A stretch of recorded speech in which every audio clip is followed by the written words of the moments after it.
All right, I think we're going to go ahead and get going. I want to be of everyone's time. Hello, I am Naomi.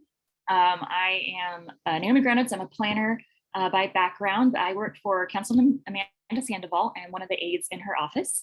We also have Manny Sanesteven on Zoom today. He's another aide.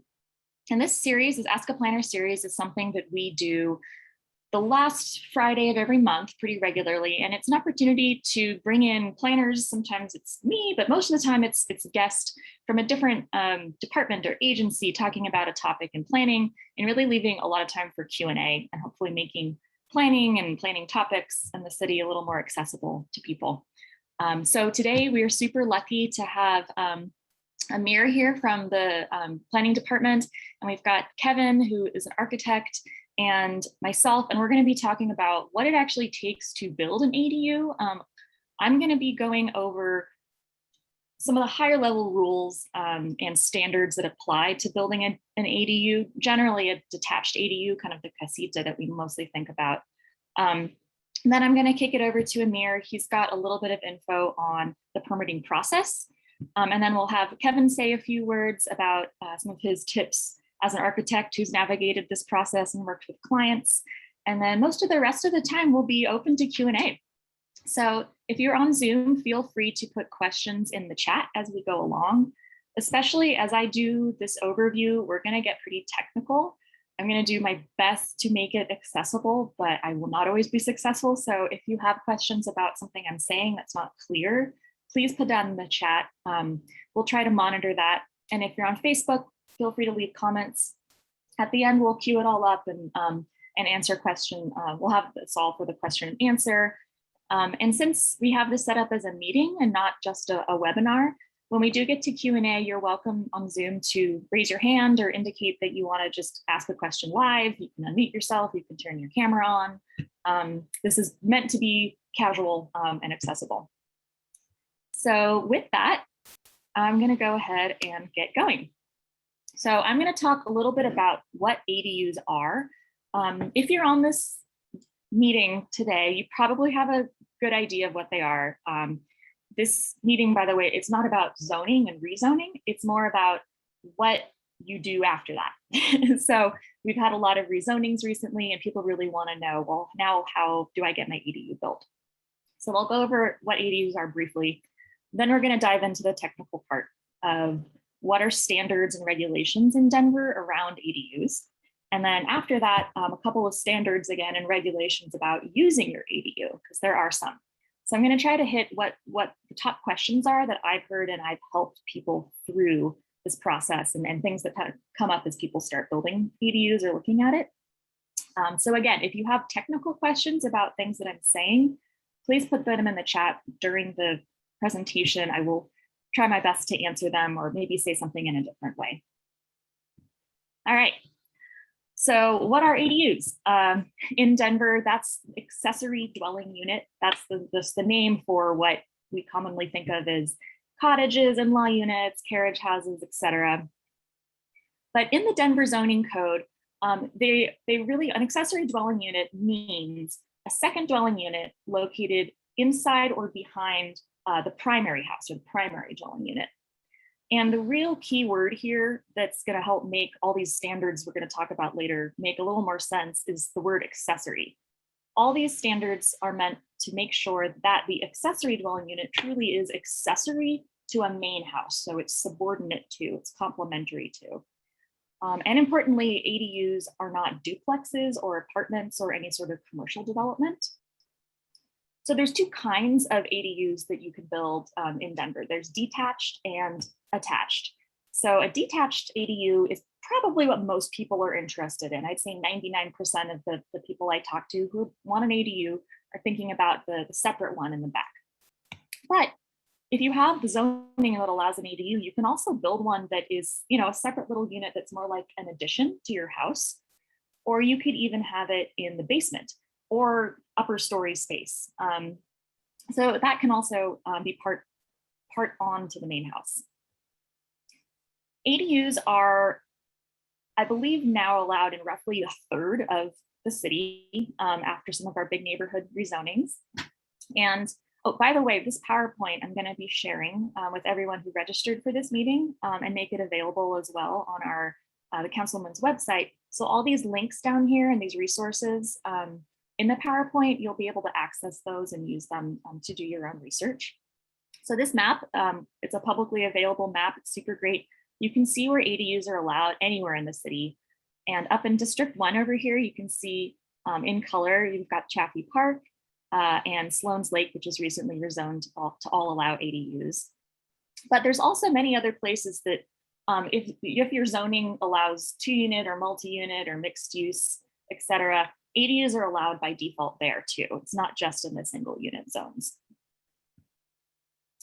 All right, now we're going to get a little wonky. We're going to get into some of the rules and building standards around detached ADUs particularly, because that's what most people are interested in. So why is this information important and why should you slog through the zoning code and try to look at these things? So for you, the homeowner or the ADU builder, it's really important to look at these and decide if an ADU, a detached ADU, is right for you. Sometimes people, after looking at all the rules, realize that they actually couldn't build it in the way that they were imagining or use it for what they were imagining. So it's good, you don't want to go down that road if it turns out that an ADU actually wouldn't work for you in Denver. It's also important to make informed decisions as you're working with a future contractor or architect, going through the permitting process.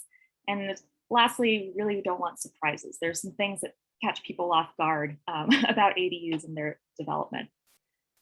And so also your contractor or architect, if you do end up building an ADU, whoever you hire to help you with it should have ADU work experience in Denver. I highly, highly recommend that. I know some people that I've helped have hired someone who is a builder in Denver and has done garages and studios. ADUs are really different. They have very specific rules. And so you want to make sure that whoever you hire to help you with the process does have experience with ADUs in Denver specifically. Okay, so here's some resource pages. Again, this will be great if you want to get the PowerPoint afterwards. So the way ADUs and their standards work in Denver, there's some rules that apply to ADUs overarching, no matter where they are.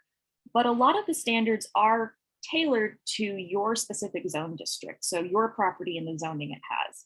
This is how to find what your zoning is if you don't know it. There's this map, a zoning map. All you have to do is put in your address up here. It'll zoom in and it'll show you what your zoning is. I just used a dummy address here. So for instance, USUC1, that's a really common zone district that allows ADUs in single unit areas in District 1, particularly in Northwest Denver. So I'm going to use it as an example going forward. But just in case, as a quick reminder, if you don't know, if you've never looked at the zoning code before, the way that our zoning code works and the names for the zones are, the first letter is the highest kind of overarching context for where you live. Generally in Northwest Denver, we're going to be U, that means urban. It's kind of our inner ring suburbs. The second set of letters is even more important. So SU stands for single unit. That's probably what most people on this call have. And then the last letters actually refer to the average lot sizes in that zone district. So a B is an average lot size of 4,500 square feet, or a minimum lot size. A C is a minimum lot size of 55. And even more importantly, that 1 at the very end is what allows you to have an ADU. And that's what we've been rezoning for. So you find your zone district, you say your USUC1, then you can go to the Denver zoning code page. There's a link here. And you can look by article. It's better than opening the entire zoning code, which is like 1,000 pages long. So here, since we were urban, generally you want to just click on here, Article 5, Urban Neighborhood Context. And then in the table of contents there, we want to look at detached accessory building form standards. This is the most important 2 pages for your ADU. So just a little bit about what the heck building form standards are. Denver has a form-based code. So this means Denver, the way that we regulate buildings is primarily what they can look like, kind of the shapes that they could take. But Denver zoning code also takes into account what goes on inside those buildings. So detached accessory dwelling unit is a building form, and these are rules that constrain that form. Accessory dwelling unit is also a use that can go inside that form. So it's a little complicated, but hopefully that makes sense of that we're talking about a building form, whether or not you're using it for an actual accessory dwelling unit inside, or if you're just using it for a studio, having the zoning allows you to build this form. So let's look at some of the rules. I've tried to break this down into sort of the top things that you should really think about when you're thinking about designing your ADU, where it would go. This is what whatever architect or builder, or if it's you, would be looking at in terms of placing and size. So the absolute first thing that a lot of people unfortunately get a little hung up on is that you actually have to have a minimum lot size to build a detached ADU for whatever zone district you're in. So in USUC 1, it's a minimum lot size of 5,500 square feet. If you are in this zone district and your property happens to be smaller than that, unfortunately, you cannot build a detached ADU. You still can build an attached ADU. So again, it could be, basement conversion or an addition or some part of your house. So really important to look at your lot size. The second thing is this kind of wonky concept called the bulk plane.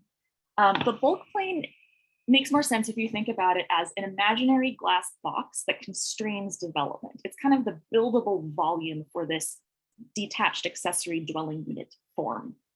And it's got, so the ADU or the structure has to fit inside the bulk plane, like the image there. So there's a couple of things that determines the dimensions of this imaginary glass box. There's a 45-degree angle that you can see that comes up. It starts at, in here, it starts at 10 feet from up from the property line and goes over at 45-degree angle.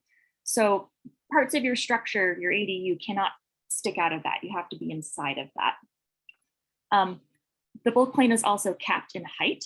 So if we look at the height here, the height is measured in two ways for the accessory dwelling unit.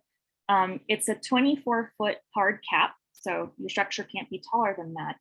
But it's also measured in stories, and I'd say stories is the number 2 thing where people have a little bit of struggle with accessory dwelling units. So a half story is a weird concept, but in the zoning code, a half story means a story that's smaller in terms of footprint than the story below it. It doesn't have to do with height. So specifically, a half story is 75% or less of the size of the story below it. And it's measured that square footage is measured where the floor to the roof is at least 6 feet. So this image, which is from Denver, from an ADU in Denver, is a good illustration of it. You can see there's a full bottom floor, but then the top, because of the way the roof goes, probably the 6-foot measurement here, you can tell that the second story is really smaller in footprint than the first story. So that is a rule that detached accessory dwelling units have to obey. And then third are setbacks. So you can ignore the front part of here. We're really just talking about the rear of the property because a detached ADU has to be in the rear 35% of the property.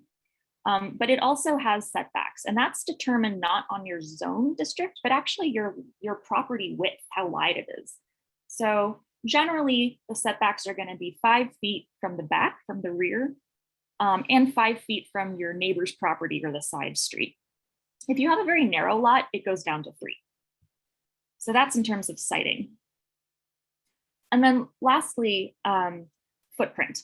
So again, because accessory dwelling units are accessory and they're meant to be smaller than what you could potentially build as your main house, there are maximums to how big of a footprint the structure can have.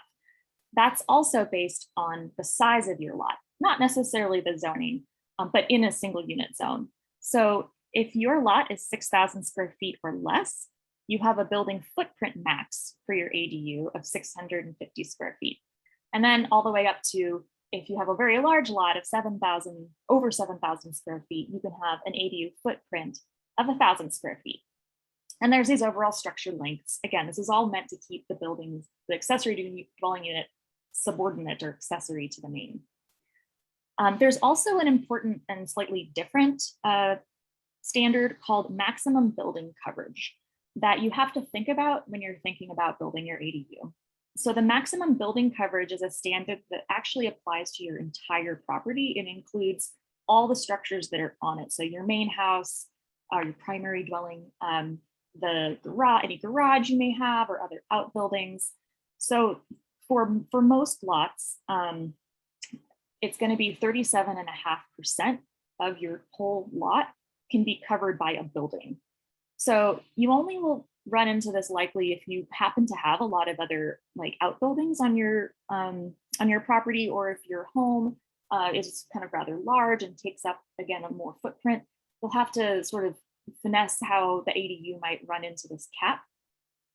But there are some exceptions to counting towards this cap number percentage, such as if you're using space for parking, there's some sort of discounts you can get. They're very specific rules, so I suggest that I won't go in depth into them right now because it starts getting a lot of numbers.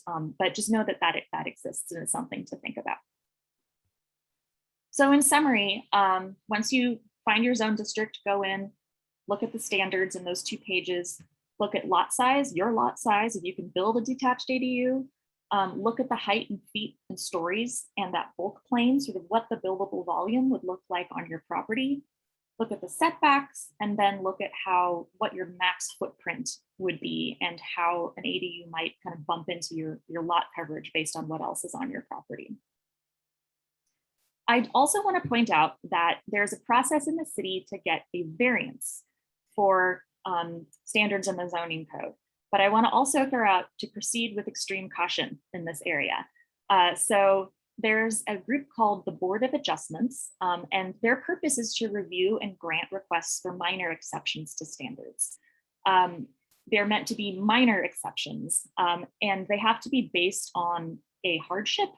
So something unique about your property that you didn't cause yourself that would warrant a reasonable exception to the rules.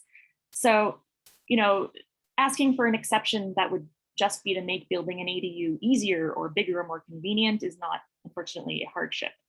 So if you do run into something where the zoning rules don't work particularly for you, this is an avenue for that, but it is also pretty complex.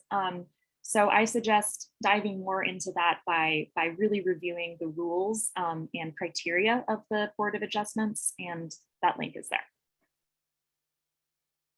So a few other top things to think about when building an EDU.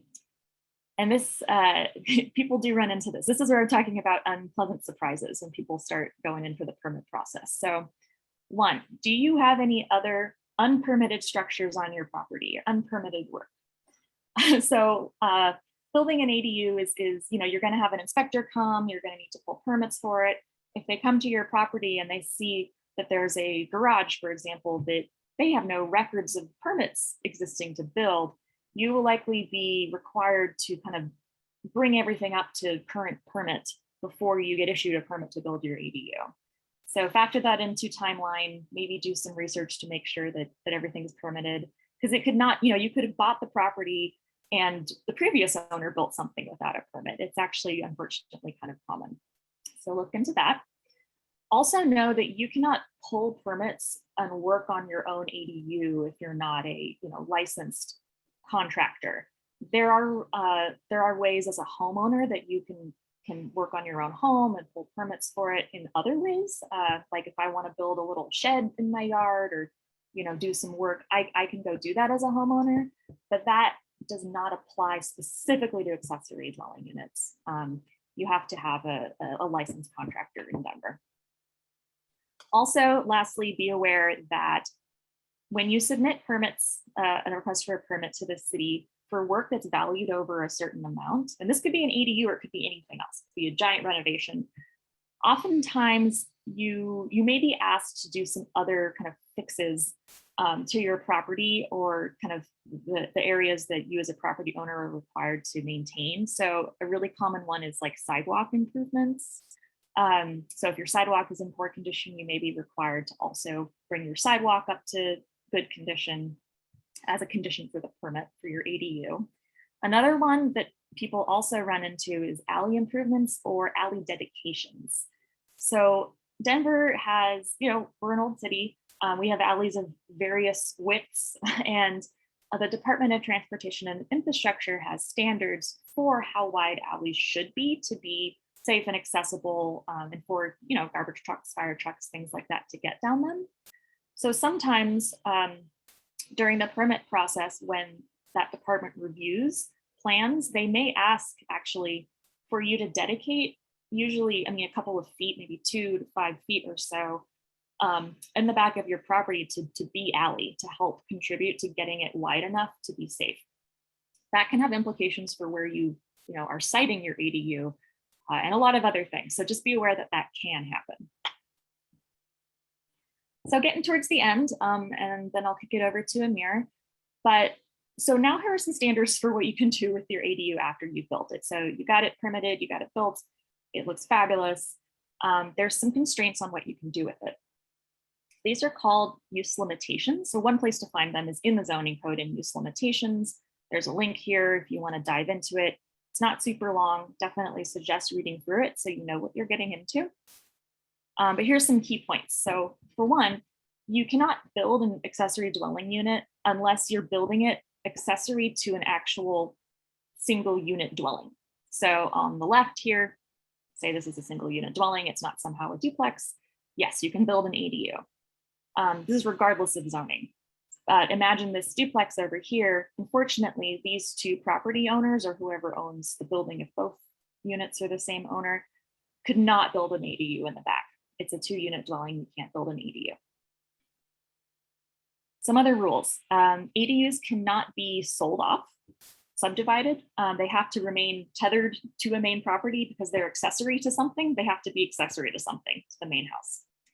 And also, very importantly, in single unit districts, the owner of the property must continue to live on the property. So you have to live on the property to build an ADU. You have to continue to live on the property. You can live in the ADU, you can live in the main house, but you have to live on the property as the owner. And lastly, short-term rentals are really a thing that a lot of people want to do with their ADUs, whether it's for just a short period of time or if it's what their goal is for building the ADU.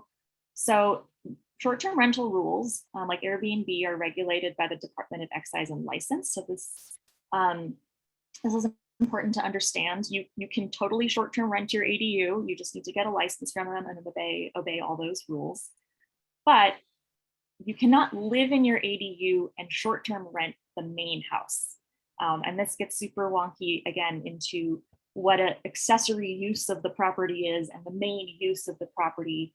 Short-term rentals are technically considered a lodging use.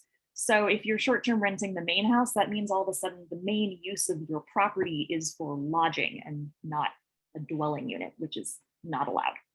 So that's a super quick overview. And then remember, if you're in a single unit district, you have to live on the property, so you couldn't rent out both.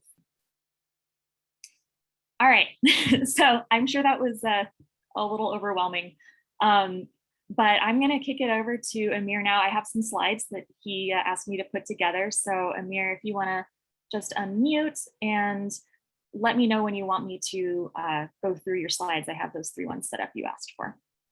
Sure, thank you. We can get started. Good morning, my name is Amir. I'm an architect who is one of the staff of the residential permitting team with the City and County of Denver. So this team handles the permitting process for 1 and 2 family dwellings, which authorizes your builder to perform the work for the accessory dwelling unit, and it also controls future development rights. We're available by phone, email, and for in-person appointments at the front counter at the building department. For general zoning code and building code questions, a phone call or email is usually sufficient. But for any project specific questions, especially if we're looking at preliminary drawings for your property, a front counter appointment can be really helpful. Naomi is going to include contact information and links for scheduling an appointment in the slideshow later on. Generally, the applicant for a permit will work directly with the residential plan reviewer here at the building department, as well as representatives from other agencies to create the legal documents for the permits. The applicant's contribution to the permit documents is to submit completed application forms and complete and accurate construction documents. which are the drawings and other documents that serve as the instructions for how that accessory dwelling unit is to be built and used. Almost all the time, a homeowner or builder is going to retain the services of a licensed design professional or an experienced drafter to help them create the construction documents, but some homeowners have the technical knowledge of construction or architecture and are able to create the construction documents themselves. The construction documents are going to show sufficient information to show that the proposed design is in conformance with the zoning code for the issuance of the zoning permit. They're going to show the proposed design is in conformance with the building code, which is a life safety code, for the issuance of the residential construction permit. And lastly, they're going to show the proposed design is in conformance with the requirements of other agencies. So one example is the Department of Transportation and Infrastructure wastewater requirements for the issuance of the sewer use and drainage permit. So these three permits, the zoning permit, the residential construction permit, and the sewer use and drainage permit, are the three main permits your builder must have in hand at the design stage to proceed with the work. One important resource for homeowners as they're putting together the complete application with construction documents is the residential permitting guide, which is linked here. The residential permitting guide includes application forms which need to be completed by the applicant, submittal instructions, and they also include detailed checklists of the types of information that are required in the initial construction documents for the permitting process, probably on the next slide. All right, there you go. Okay. So this is a picture of the table of contents from the permitting guide, but you can see that it breaks down a lot of the major steps that an applicant needs to know to get through the permitting process here in Denver. Typically, the designer, will want to know what types of drawings will be required when they set the fee for their services. So you can use the checklist in this guide to give them an idea of the information the residential plan reviewer will be looking for, especially for the zoning information. Let's go one more slide. I think this is a good example of a checklist. And so this will give them a sense of the scope of work that they're going to be required to do in applying for the permits. So lastly, it's important to note that the residential permitting guide here, the checklists are minimum requirements, and additional information can be requested by the plan reviewer if it's needed to confirm the code compliance prior to the issuance of the permits. So some of this information will get you started in the permitting process, and I'll also be available here for the Q&A if you have other questions. Thank you.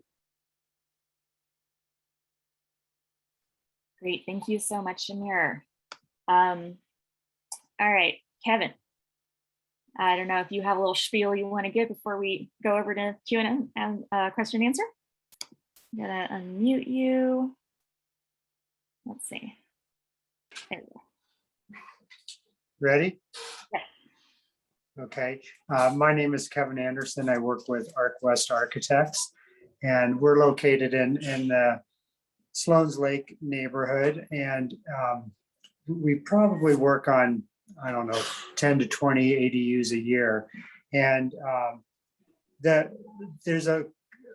I think that most architects can answer the important questions with just a phone call before you start your project, to just see if there are any roadblocks that you may not be thinking of. And one of the first things I would ask is, are you in a landmark neighborhood? And is there a conservation overlay or a design overlay for your neighborhood? Landmark districts add significantly to the time and in some ways the cost to developing an ADU. You go through a review process that takes 2 to 3 months, and there are specific things that they will request. So that's an important feature. Also, design and conservation overlays, they are modifications to the zoning code. So as an example, Naomi mentioned setbacks. There's typically a 5-foot setback for ADUs, but in Potter Highlands, that conservation overlay, they actually allow a 0 side yard setback. Now, there are difficulties with that, but it is allowed. So we'll want to know that. As Naomi mentioned, what's your zoning, what's your lot size? So we understand right off the bat how big this ADU could be. Is your ADU going to contain a garage? It doesn't have to, but it's probably most common to have a garage component under the ADU or beside the ADU. So how is that going to affect the design? And then the last item would be, how are you going to use this ADU? Is it going to be an extension of your house? So you're going to use it as an office, a place for family to stay, or a relative, or are you going to use this as an income property? And that will affect, I mean, both of those are allowed, but it will affect how does the entry work? Do you enter from the alley, from the street, from the backyard? Do you want, views from that upper floor to your backyard, privacy, outdoor spaces, all of that. So that's kind of my hit list of things that I would ask in that initial conversation. Thank you. Great. Thank you so much, Kevin. Super appreciate that you're here. And yes, Kevin's had a lot of ADUs. So I think we'll just switch over into question and answer. Again, feel free to turn your camera on if you want, or raise your hand. I think that I enabled that. Yes, if you have questions, we have a couple that have come up in the chat so far. I'll just point out that Kristen asked, how do you find out if you're in a historic district? There's also a super useful map, and I put the link in the chat there so you can put in your address. Can you use an ADU as an office? Absolutely. I mean, you can use it, as Kevin was saying, as an extension of your house. If you have a home business set up, there are some rules in the zoning code about what that can look like. I think generally they overlap with ADUs pretty well, because I know that there's rules about like what percentage of your house can be dedicated towards your home business or so. But ADUs are already, they have to be quite small anyway. As a rental office, I don't know about that. Amir, do you know? Like, Gabe, you're welcome to unmute and give more background if you want. You mean like actually like renting it out to someone to use it as like a kind of remote office or something? Yes, like with people doing a lot of remote work now, and say someone needs just some office space for the day, or just a place to do their daily work. Can they use it, like during the work week as their remote office? That's it's a quite tough question to answer without knowing more about the specific property. And the reason is your development rights are based on the zone district that the property is in. Where you would start to look for that is in the article of the zone district that you're in. For example, if you're in USUC1, you're going to start in Article 5. And the back half of that article has the allowed uses and the use restrictions for that property. So you'll probably look under that table under accessory uses that are accessory to primary residential uses. And if you can find something that's a defined use in that table that's allowed in your zone district, that could be shoehorned into, we could approve that. Thank you. Yeah, you're welcome. Chris, you have your hand up? Yeah, thank you. Can you hear me okay? Yep. So I'm in the USU, what's it called? USU C1, right near Sloan's Lake. I see a lot of existing conditions where a side entry garage is probably about a foot, maybe 2 feet off of the alley edge. And is that, and then as I go and read the code, it says, 5 feet off the edge, and maybe if it's attached to another part of the house, it's less than that. Did the city specifically start to pull away from old existing conditions and reestablish in the revised form-based code to get away from that? And I'm challenged with it because I would like to put a side garage that's near the alley and use my existing as an ADU, but I've got probably 3 or 4 garages on my alley that are side entry, and they're really close to the edge of the alley, which is what I would prefer to do. Did the city pull away from, we want a 5-foot setback, we want deeper setbacks? Can you guys put a little light on that?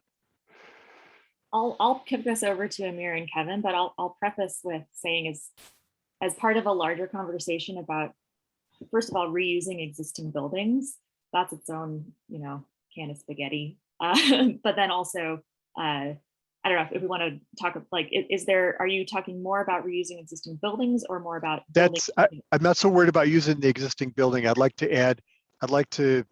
That's another question. My concern is in using the existing building, which is a garage, turning it into an ADU, I want to add a garage that is right off the alley.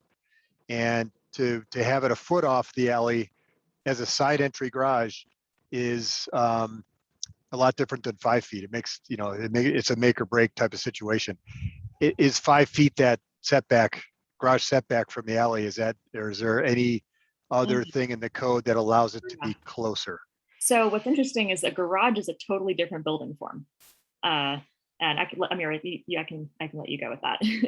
Yeah, sure. And you're exactly right, Naomi. So when you're looking at a garage which doesn't have a dwelling in it, there are different rules for the setbacks for that. And so what you're experiencing in your neighborhood, that development pattern is a pattern of buildings that are used for vehicle storage, and they have much more flexible setback requirements. When we start to put a dwelling in a building, because of that intensity of that use, the zoning code is going to start adding more restrictions, including more setbacks, like the 5 foot setback that we saw in this presentation for the ADU. Okay, but that works. The ADU would be set back 10 feet, but to add a garage, it's a little more, it's a little less restrictive on adding a garage along an alley. That's correct. So you're going to, instead of the ADU standards that we looked at today, you're going to look at the detached garage standards, and they will have different rules for the setbacks depending on the configuration you're building. Okay. Yeah, and detached garages with side entries in that zoning code have a zero rear setback requirement. So that's what you're seeing with those garages close to the alley. Okay, So, and that still is permitted in this current code, correct? And the reason I say current is because the old, these are houses that were built in the 50s, so things are everywhere, and I see that condition, and I would love to continue that, that condition if I could. I mean, there may be some transportation requirements due to width of alley that play into that, but Okay. yeah. Okay, well, good, thank you. I'll dig into it deeper. Nice. So we have a question about, I think that segues nicely from this. That is about variances for when existing conditions or patterns are different than what the zoning code requires. So from Kristen, her lot is 50 square feet less than the minimum lot size for a detached accessory dwelling unit in her zone district. So I know, Kevin, you've taken people through Board of Adjustments before, right? You want to talk about so she asks, how do you even go get a variance? I think Amir actually is a better one to answer that. You have to submit plans and get them denied. Yeah, we'll help you do that, but Amir's really the gatekeeper there. I wouldn't call myself a gatekeeper, but I'm just a bearer of bad news. So I will tell you I just want to answer the specific question. It does say here, your lot size is 50 square feet less than needed. So two things. The first is, let's make sure there's actually a problem. When you're that close to the lot size, you really want to get a survey and make sure that you actually have that problem, and don't estimate it. You might not know where the property line is because the fence might be slightly inside of the property line, and you actually have that extra 50 square feet that you need. If there's really an unusual condition like that, where you just are slightly under the line, the two options, one, as Naomi mentioned, is do an attached ADU. It doesn't have a minimum lot size, and we can just issue the permits for that, which is always my recommendation if you can meet the zoning code requirements. The Board of Adjustment process is conducted through a different organization called the Board of Adjustments, and it's a panel of 5 people who will hear your case and determine if what you're asking for meets the review criteria for a zoning variance. And those are going to be located, we can talk about this outside of the meeting too, it's in section 12.4.7 and 12475 and 12476. So I recommend that you can read through those, and if you can support a case, my case meets this requirement. Every other lot in the neighborhood meets the minimum standard, except for this one with this small problem. You might be able to make a case in front of the board, but you do have to submit zoning drawings first. We will review them, and we'll make sure that, number one, the variance that you're asking for is accurately documented. So you're showing us the whole square footage of your lot and that it's below the minimum. And number two is we want to make sure that everything else that you're showing does meet the zoning code requirements. That means if you get the variance from the Board of Adjustment, we'll be able to issue the zoning permit. So if there are other defects that you might not be aware of in the drawings, we'll make you aware of those and ask you if you want to fix those before you go to the board. Yeah, and if you are interested, it's a tricky process, but it's not impossible. I think I like to try to keep track of Board of Adjustments hearings on ADU cases because I think it's just interesting. All Board of Adjustments cases and decisions and even recordings are available. It's interesting to potentially watch kind of how they deliberate and do past decision making on those. So I always advise people who are interested in potentially going to the Board of Adjustments to just get familiar with what the process is like. And Amir said it is independent. It's not under the planning department. It's meant to be this independent board that evaluates things. So I know I can walk you through some things too if you want to just reach out to me and we can talk a little bit more about that. Can you hear me? Yeah, go ahead. So I guess my question is again, like, who's supposed to be doing that? Is that like, you got to get somebody started on the whole process first to design the thing and answer these questions and do surveys and make a building design before you go for this lot variance? And like, so we should start with that. I shouldn't, as the homeowner, be like, let me get that first before I call the architect. And do you call an architect or a contractor or a builder? I don't even know like where to start with all of that kind of stuff is kind of what I'm saying. Yeah, I mean, I can start with that. So really with any project where you're doing something on your lot, you really have to start with a survey because all of these items that are being discussed, setbacks, bulk planes, lot coverage, really cannot be verified by the design team or planning department until you have a survey. So that's step one. And then, I think it's best to then retain an architect or an engineering professional that does that kind of work to produce the drawings because they are very specific. And even if you're going for that denial, then for the variance, you have to have things figured out and they do not want to change through the process because if they change, you have to go back and do it again. So I do think 95% of the time you need to hire an architect or some professional to assist you with that. How do you get a survey? And Kevin, can you talk about what kind of survey is needed? Yeah, so it's an Alta survey, but really when you call the survey company, you tell them, I am planning on building an ADU and or an addition to my lot, to my house, to my property, and they will know what you need. And there are several that I think anyone that works in the city of Denver knows what you need. And that price is, in the $1,300 to $1,600 range, typically for the standard Denver lot. And also they're very busy and it takes 3, 4, 5 weeks to get it done. So that's the starting point. And that would be the starting point for everyone, right? Well, no, I think it is. Yeah, It's the starting point, even if you're wanting to build, a trellis or a gazebo, really. And because that will identify all those features on the site that need to be known. So I do want to speak about the survey as well. So I see one mistake that sometimes homeowners do with the surveys. There are different types, and there's only one that Denver will accept, which is called an ISP, which is an Improvement Survey Plat. One mistake, and I think one type of survey that's common with realtors is called the ILC, and that cannot be used for building purposes. So it is cheaper. So a lot of people, I think, will spring for that, but you end up wasting your money because you buy the cheaper one and then you're going to buy the ISP afterwards. Improvement, what? Improvement? What? Put it in the chat.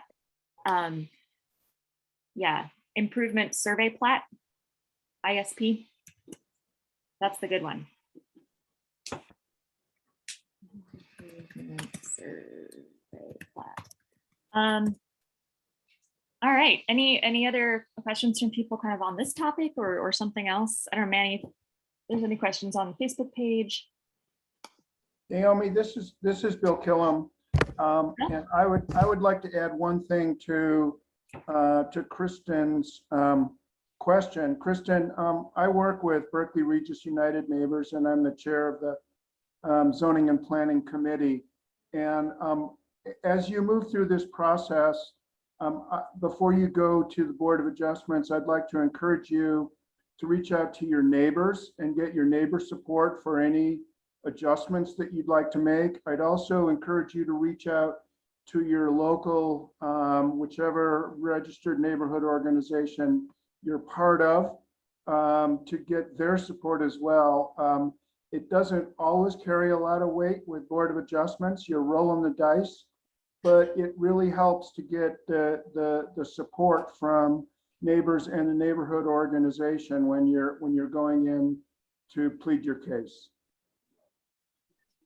Yeah, thank you, Bill. That's a really good point. And I would also just shout out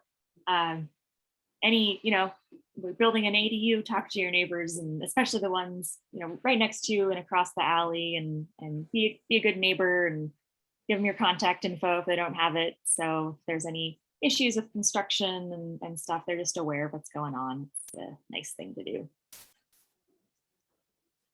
So we had a question that I can't unfortunately answer as well. I don't think as many of us can, but it is it's a huge part of ADUs, which is how you pay for it. Financing. They are quite expensive.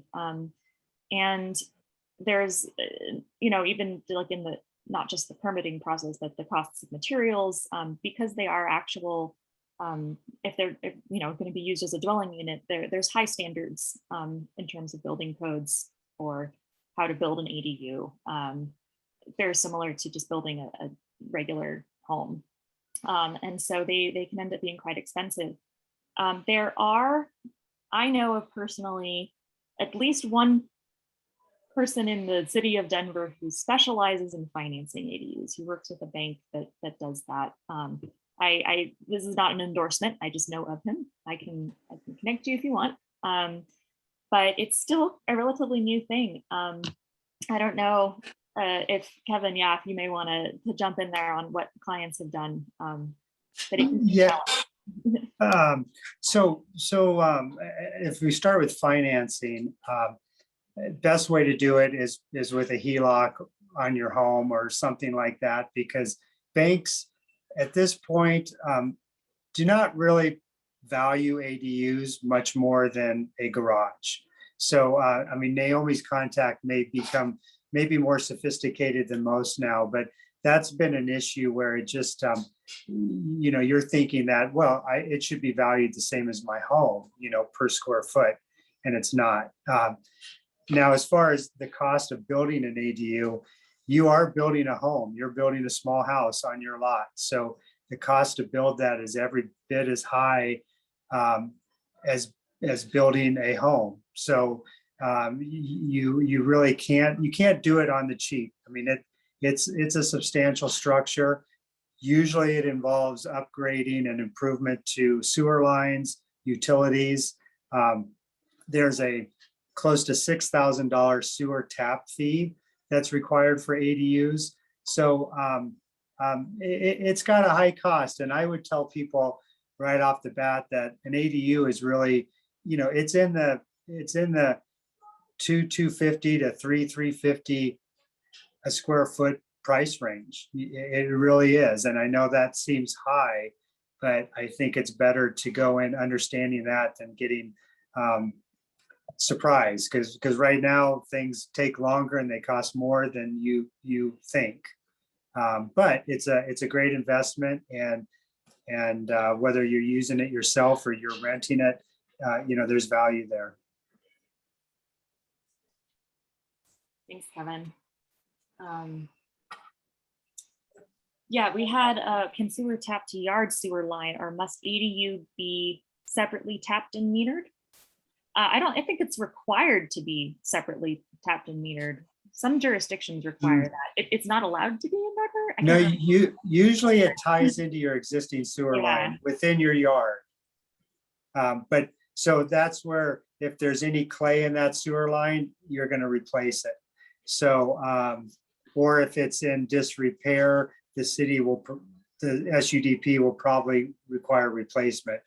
But it typically attaches into an existing line. So even though you're paying for a second tap, it's actually the same tap. Yeah, and unfortunately, that's a metro fee. If Denver cannot control the metro tap fee, the one that's really high. I will, actually, no, I'll save that. Let's see, we've got just a couple more questions and we've got 3 minutes left, so I want to be respectful of everyone's time. Melissa asked, probably this is for Amir, what is the average timeline to get an ADU permit approved? So I'm going to answer that 2 ways. There's what we expect on a good day is once the initial submittal is made, the project is going to go into the queue for about 20 business days. And it's not that we're reviewing the project for 20 days, it's just behind all of the other projects that are in the queue. And we're going to work together. If there's some additional information we need, or if there's some things we need corrected in the drawings or the application, we'll ask you to make a resubmittal. That resubmittal, once you've made that resubmittal, will be in the queue for half of that time, which is 10 business days. So assuming you don't get everything right on the first time, we're talking about a minimum of 6 weeks just in the queue. And that's on a good day. I will tell you, we have, I would say, unusually high permitting volume this summer. It's the highest that I've ever seen it. And we are now, you can add 3 weeks to those timeframes that I told you. And I don't know if that's going to come down anytime soon. It's been trending up for the past few months. So realistically, it will impact your project. You don't want to have people lined up to do the work, and then it takes another month to get the permit. They're going to have to leave and do other work. So being upfront, schedule the initial review to be 4 weeks in the queue. I would consider 3 extra weeks just because of the backlog we have now, and that's hard to predict. For any resubmittals, schedule 2 weeks plus 3 extra weeks. And the really critical thing for projects is, if there's any questions or any additional information that's required, really make a good faith effort to get it in there on the second resubmittal, because you don't want to keep resubmitting. It's just such a long process right now. And the fastest way to get through is to have a complete set. And to that regard, you're going to really want to get involved with somebody who has done accessory dwelling units in Denver before, and it's going to be a much more smooth process. I had a question. I kind of was, for our house, we were envisioning something in between a garage and a full ADU. It's my understanding that a kitchen is what makes an ADU, so that if we wanted to just put a garage with a sink, or maybe have an extra toilet in there, plus some rooms for multi-use, that would not technically be an ADU. Would that be like a studio or a garage plus, or like, how does that fit into zoning requirements? I'm happy to answer that too, but anyone else feel free to jump in. So the important thing for zoning, we are permitting the form standards, so that's the size, shape, and location of that building, and we're also permitting the use. So what becomes really important in a situation like that, where it's not clear from the drawings like how it's going to be used, we need to be very clear. What is it? Is it going to be rented? Is it going to be used by members of the family, other people who aren't members of the family? Is it a workshop? We want to, you want to probably make sure how you want to use it. And then again, you're going to check the use restrictions in your specific zone district to see if the way you want to use it meets the restrictions there. And I'm happy to follow up with you on that. One thing just to be aware is residential occupancy of a structure that's not a dwelling, an accessory structure like that, is not allowed for profit. So you would not be able to rent something that wasn't an accessory dwelling unit. Amir, would you, I mean, one of the, I guess anytime you add plumbing to the structure, it changes it. Would you agree with that? Yeah, yes and no. Yeah. Do you want to speak to that? Sure. I helped a constituent with this recently, actually. Adding a toilet, for instance, or a wash sink, plumbing, an accessory structure isn't necessarily make it have to get permitted as a dwelling unit.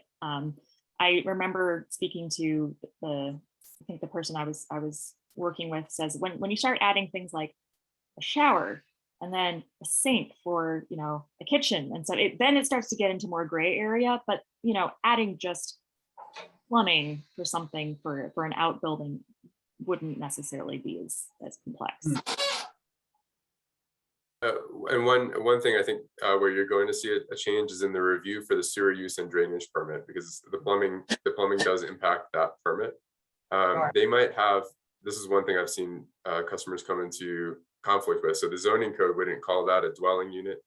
Sometimes wastewater who's using other portions of the municipal code have different triggers for calling that a dwelling unit and how you're going to be reviewed under their restrictions. Hopefully that makes sense. That's why I was looking for, is there like another term that I would use? Like, would a studio apply? I mean, like, we would look to have like a workshop, and then it's nice to have a dirty, big sink to use out there. And so, I just don't know if I should use workshop or studio or something. There's not gonna be people living in there. We just wanted space and rooms and stuff. Yeah, so it's a really good question, and it's really important too. So we want to use the defined zoning terms for the use. So there is a type of use called craft work, which you can find in the zoning code in Article 11. And so you're going to want to tell us how you're going to use it using the closest defined use in the zoning code, and that's how your permit will be written. Okay, Article 11, you say? So Article 11 will have definitions for all of the uses that you'll see. And so you're going to take a pretty good look at like the home occupation uses, or or even things that are undefined uses also have restrictions. And you'll find all of the use type things in Article 11. I just put the link in the chat. It's also in the PowerPoint that I'll send out. And yeah, that is a really good place to look through, because it has the limitations on actual accessory dwelling units, and it has pretty much everything, all the use definitions. Awesome. So we are over time. I probably keep talking about this for a while. I'm thinking we might want to have another one of these at some point, especially Amir, when Amir and I were talking about this event, how he's from the permits and planning department, but there's so many other agencies that are involved, as we've talked about, wastewater, Department of Transportation and infrastructure, things like that. So hopefully we can continue to have these meetings, and we can all gather and ask questions together, because I think we all have similar questions. I do want to give a quick shout out that there's going to be a project starting soon from the planning department that is going to be evaluating some of these standards like setbacks and heights and things like that over the next year. They're due to announce it sometime soon. So there will be an interest form, I believe, to fill out and just to stay updated on that work. It's going to be at least a year-long process just to come up with the recommendations. So nothing soon, but again, ADUs can take a while. So if your timeline isn't right now, there may be some changes in the future to some of these standards. And the zoning code in general has changes and updates over time. So definitely keep tuned and always download the latest version. Don't just download a PDF and then a year later refer back to the same PDF, because it does change. So thank you so much, everybody. Thank you. Yeah, this will be posted. Thank you so much, Kevin and Amir, and all you who came. We'll send out links in the PowerPoint to the attendee list, and have a great rest of your day.